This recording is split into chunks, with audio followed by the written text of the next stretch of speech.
In today's tutorial, I'm going to show you how to make the text size appear larger on your Toshiba laptop, tablet, or desktop computer.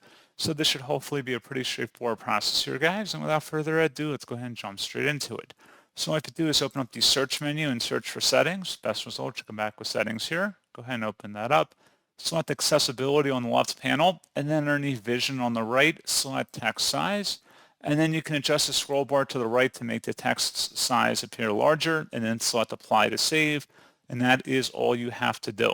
So pretty straightforward process, guys. And as always, thank you for watching. I do hope that was able to help you out, and I do look forward to catching you all in the next tutorial. Goodbye.